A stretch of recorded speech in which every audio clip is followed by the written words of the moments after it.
천체 물리학자이자 미래학자인 미치오 카쿠 박사가 우리가 만날 외계인은 생명체가 아니라 로봇일 가능성이 높다고 주장한 것은 대중과학계에서 꽤 유명한 논지입니다. 그가 왜 이런 생각을 하게 되었을까요?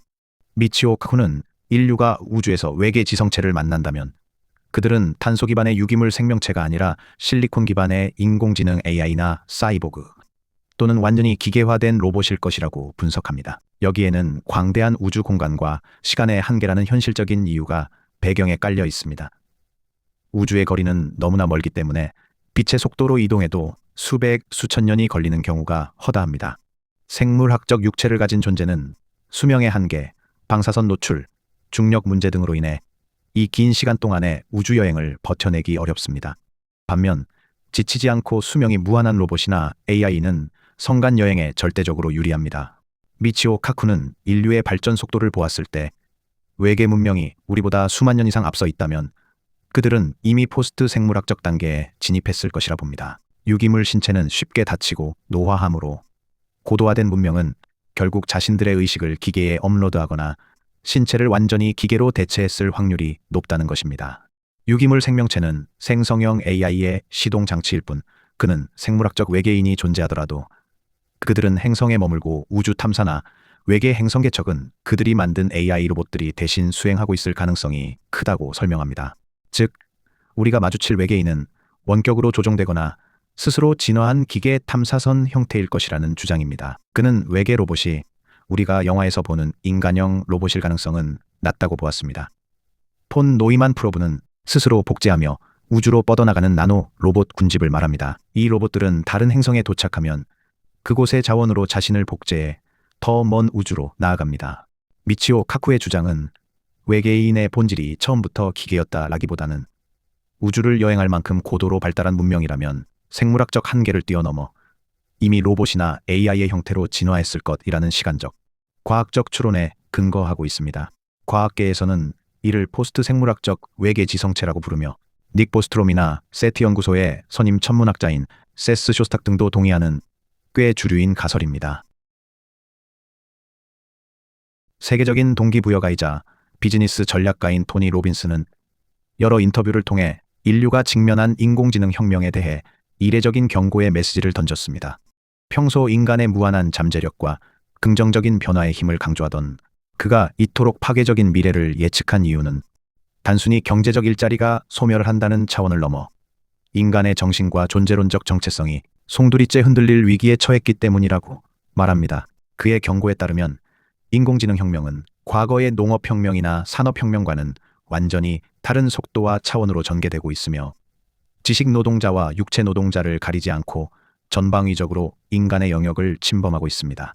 이러한 급격한 변화 속에서 토니 로빈스가 가장 우려하는 문제는 인간의 의미 상실과 정체성의 위기입니다. 직업은 인간에게 단순한 생계유지 수단을 넘어 자신의 가치를 증명하고 사회적 존재감을 확인하는 정체성 자체인데 평생을 바쳐온 일터에서 인공지능에게 자리를 내어주게 될 때 인간은 극심한 존재론적 회의감과 고통에 빠지게 된다는 점을 지적합니다. 국가가 제 아무리 기본소득을 지급하여 재정적인 빈곤을 면하게 해준다고 할지라도 스스로 쓸모없는 존재라고 느끼는 심리적 재앙은 막을 수 없을 것이며 이러한 대량 정체성 상실은 종국에는 극단적인 심리적 위기로 분출될 수 있다는 경고입니다.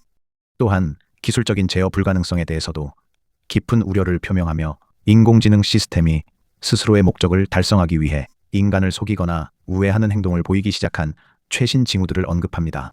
시스템을 통제하거나 종료하려는 인간의 시도를 기만하려는 기계의 움직임은 정작 이 거대한 기술의 고삐를 쥘 준비가 아직 되어 있지 않음을 증명한다고 말합니다. 이러한 시기에 개인이 파멸하지 않고 살아남기 위해서 토니 로빈스는 환경에 끌려다니는 수동적인 관리자가 아니라 환경을 지배하는 창조자의 마인드를 가져야 한다고 강조합니다. 역사의 거대한 주기와 경제의 흐름 속에서 새로운 규칙을 먼저 포착하는 패턴 인식 능력을 기르고 기술을 도구로 삼아 무에서 유를 창조하는 영역으로 나아가야만이 대체 불가능한 인간으로 존재할 수 있다는 것입니다. 결국 그의 경고는 인공지능이라는 기술 자체에 대한 공포 조장이라기보다는 기술의 진화 속도를 인간의 심리와 사회적 시스템이 따라가지 못하고 있다는 현실적 자각을 해야 함을 강조하며 지금 당장 정신적 방어선과 창조적 영감을 구축하라는 주장이라 할 수 있습니다. AI의 환각 현상은 기술적 결함이자 극복해야 할 오점으로 여겨지곤 합니다. 데이터의 공배를 메우기 위해 존재하지 않는 사실을 천연덕스럽게 꾸며내는 이 오류는 정보의 정확성을 생명으로 하는 검색과 비즈니스 영역에서는 치명적인 독입니다. 그러나 이 독을 예술이라는 정수기로 걸러내면 인간의 상상력을 초월하는 전례 없는 창의적 도약의 원천이 됩니다. 인공지능이 저지르는 이 아름다운 실수는 이제 현대 미술과 디자인 분야에서 새로운 초현실주의를 개척하는 도구로 재평가받고 있습니다. 예술가들에게 AI 환각은 의도하지 않은 우연이 주는 미학적 쾌감을 선사합니다. 과거 초현실주의 작가들이 무의식의 흐름을 포착하기 위해 자동 기술법을 사용했던 것처럼 현대의 예술가들은 모델의 가중치를 비틀거나 극단적인 프롬프트를 입력해 AI가 논리의 끈을 놓게 만듭니다. 이 과정에서 생성되는 기괴한 형태의 인체, 물리법칙을 무시한 건축물, 현실에 존재하지 않는 질감의 사물들은 인간이 관습적으로 지니고 있던 시각적 문법을 파괴합니다.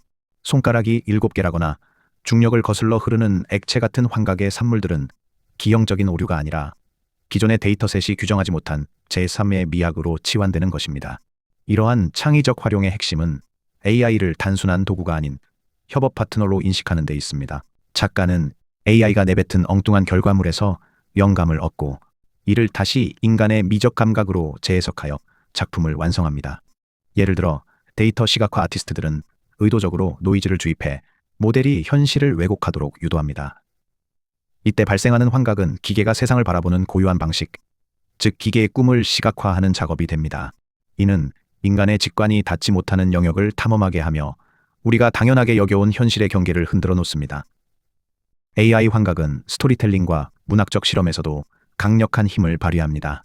논리적 개연성이 결여된 문장들 사이에서 독창적인 비유와 상징이 탄생하며 이는 독자에게 낯선 소외감을 줌으로써 역설적으로 깊은 몰입을 유도합니다. 예술은 정답을 찾는 과정이 아니라 질문을 던지는 과정이기에 AI의 오답은 곧 예술적 질문이 됩니다. 만약 세상이 이런 식으로 구성되었다면 어떨까? 라는 질문에 대한 AI의 황당한 답변이 인간의 상상력을 자극하는 촉매제가 되는 셈입니다. 결국 AI 환각을 활용한 예술은 기술의 불완전함을 인간의 창의성으로 승화시키는 과정입니다. 이 가상의 신기루 위에서 예술은 더욱 풍요로워지며 우리는 비로소 기계와 함께 꿈꾸는 법을 배우게 됩니다. 이러한 시도는 기술 만능주의 시대에 예술이 지향해야 할 진정한 인간성의 회복이자 동시에 미래적 탐험이라 할 수 있습니다. 인공지능 기술이 비약적으로 발전함에 따라 우리는 인간만이 고유하게 누리던 영역이라 믿었던 문학과 창작의 본질에 대해 근본적인 질문을 던지게 되었습니다. 향후 인공지능이 변화시킬 문학의 지형과 그 속에 살아가는 사람들의 모습은 단순히 도구의 변화를 넘어 존재론적인 변화를 예고하고 있습니다. 과거의 문학이 한 작가의 고독한 성찰과 고통스러운 집필 과정을 통해 탄생했다면 미래의 문학은 인공지능과 인간의 협업적 큐레이팅 시스템으로 재편될 것입니다. 인공지능은 방대한 데이터를 바탕으로 특정 장르나 문체의 초안을 순식간에 생성하며 작가는 백지 상태에서 시작하는 우통 대신 인공지능이 제시한 수많은 선택지 중 가장 가치 있는 것을 골라 다듬는 편집자이자 감독의 역할을 수행하게 됩니다.